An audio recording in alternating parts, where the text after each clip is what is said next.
এবাৰ জেএনইউৰ পৰা ডিব্ৰুগড় বিশ্ববিদ্যালয়ৰ পৰা জৱাহৰলাল নেহেৰু বিশ্ববিদ্যালয় পুনৰ বিতৰ্কত প্ৰসিদ্ধ শিক্ষানুষ্ঠান জেএনইউত ব্ৰাহ্মণ বিৰোধী দেৱাল লিখনৰ অভিযোগ উত্থাপন হৈছে ব্ৰাহ্মণ গো বেক স্লোগান লিখিলে অজ্ঞাত লোকে কিন্তু কোনে লিখিলে আকৌ জেএনইউক বদনাম কৰাৰ প্ৰচেষ্টা নেকি হিয়াও অৱশ্যে এটা ফেক্টৰ হ'ব পাৰে ব্ৰাহ্মণ সম্প্ৰদায়ৰ অধ্যাপকৰ বিৰুদ্ধে দেৱাল লিখন অধ্যাপকৰ কেবিনৰ বাহিৰত দেৱাল লিখন আপোনালোকে দেখিছে যে ব্ৰাহ্মণ ভাৰত छोड़ो অৰ্থাৎ ব্ৰাহ্মণ সকল ভাৰত এৰি গুছি যাব লাগে স্কুল অফ ইন্টাৰনেশ্যনেল ষ্টাডিজ টুৰ বিল্ডিংতে দৃশ্য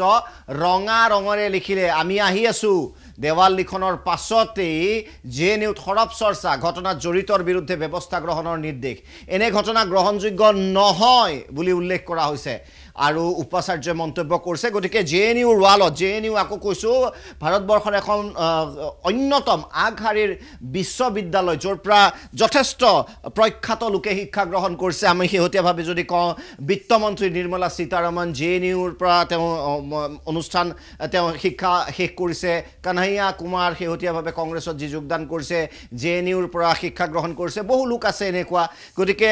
দেয়াৰ উই আৰ কামিং আমি আহি আছো ব্ৰাহ্মণ আৰু কৈছে যে গো বেক অৰ্থাৎ